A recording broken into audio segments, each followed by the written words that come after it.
3 जुलाई 2021 को Atlantic ocean के ऊपर अचानक से बहुत ही अजीब चीज नोटिस की गई, या फिर आप ये भी कह सकते हैं कि एक स्ट्रॉन्ग ब्लैकआउट, यानी वहाँ आसपास की सभी एरियाज में से इलेक्ट्रिसिटी, जीपीएस और मोबाइल नेटवर्क्स काम करना बंद कर दिया था। और इसका रीजन था सोलर फ्लेयर X1। अगर आप मैप में देखेंगे तो ये है अटलांटिक ओशन, और इसी एरिया में 3 जुलाई को सभी जहाज और आइलैंड के सभी इलेक्ट्रॉनिक डिवाइसेस में जीपीएस और मोबाइल नेटवर्क्स काम करना बंद कर दिया था, इसी सोलर फ्लेयर X1 की वजह से। अब ये X1 जो मैं बोल रहा हूँ वो क्या है जान लेते हैं।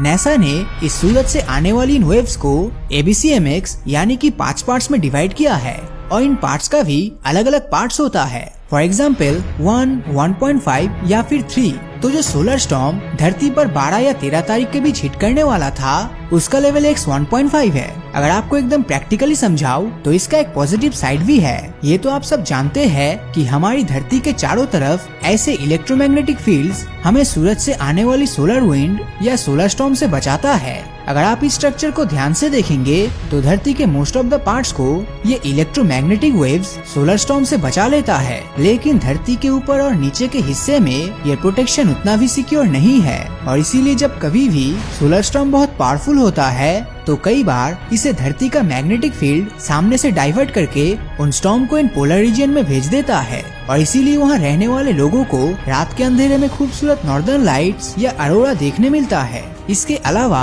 इन सोलर विंड्स का कोई पॉजिटिव साइड हमारे लिए तो नहीं है। तो चलिए जान लेते हैं, अगर सोलर स्टॉर्म धरती पर बुरी तरह गिरता है तो उसका नतीजा क्या होगा। जब सूरज के अंदर न्यूक्लियर फ्यूजन होता है उस समय बहुत सारा एनर्जी, हीट और इलेक्ट्रोमैग्नेटिक रेडिएशन के फॉर्म में सूरज रिलीज करता है, जिसे कोरोनल मास इजेक्शन यानी CME कहते हैं। साल 2012 में बहुत ही पावरफुल CME हमारी धरती के ऑर्बिट पर डायरेक्टली आकर गिरा था, लेकिन खुशकिस्मती से धरती पर ये डायरेक्टली नहीं गिरा और हम बच गए। मगर साल 1859 में जब ऐसा ही एक CME धरती से टकराया, तब उस समय आज की तरह हाई फाई गैजेट्स तो नहीं, लेकिन टेलीग्राफ का बहुत इस्तेमाल होता था, जिसके जरिए टेक्स्ट मैसेजेस सेंड किए जाते थे। और उस समय इन टेलीग्राफ्स और इनके पायलट में सबसे ज्यादा डैमेज हुआ था।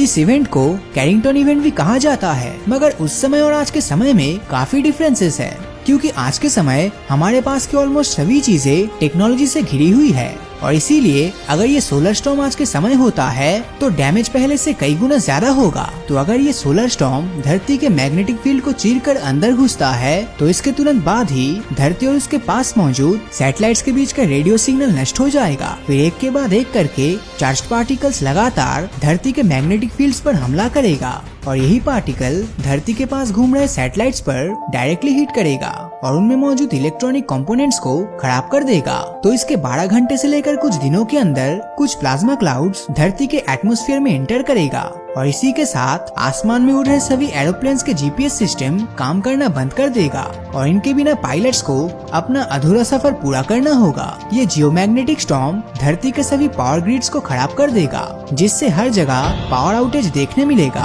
आप अपने मोबाइल या लैपटॉप को चार्ज नहीं कर पाएंगे, साथ ही हीटर से लेकर रेफ्रिजरेटर तक सब अचानक से बंद पड़ जाएगा। सबसे बड़ी समस्या तो तब होगी जब हम अपनी जरूरत के पैसों को विथड्रॉ भी नहीं कर पाएंगे, क्योंकि वो भी बिजली से चलती है। और शायद अगर सोलर स्टॉर्म अभी धरती पर आ जाता है तो शायद आप YouTube पर ये वीडियो भी नहीं देख पाएंगे, क्योंकि इंटरनेट भी पूरी तरह से बंद हो जाएगा, जिसके चलते बैंकिंग सर्विस से लेकर ट्रांसपोर्टेशन में इंटरनेट की सुविधा हमें नहीं मिल पाएगा, जिसके चलते हर जगह हमें बहुत ही बड़ी प्रॉब्लम का सामना करना पड़ेगा। स्पेस वेदर प्रेडिक्शन सेंटर और नासा हर समय सूरज की गतिविधियों पर नजर रख रहा है, जिसके चलते अगर सूरज पर कोई अनयूजुअल एक्टिविटी होते हुए देखा गया तो उसके 3 दिन पहले ही धरती में इंफॉर्मेशन मिल जाएगा, जिससे हम धरती के बाहर उड़ रहे सैटेलाइट्स को सेफ मोड में डालकर होने वाले डैमेज को थोड़ा कम कर सकेंगे। तो आज के लिए इतना ही। तो अगर ये वीडियो आपको अच्छा लगा हो तो इस वीडियो को लाइक और अपने दोस्तों के साथ शेयर करना मत भूलना, और जिन लोगों ने अभी तक हमारे फेसबुक पेज को फॉलो नहीं किया है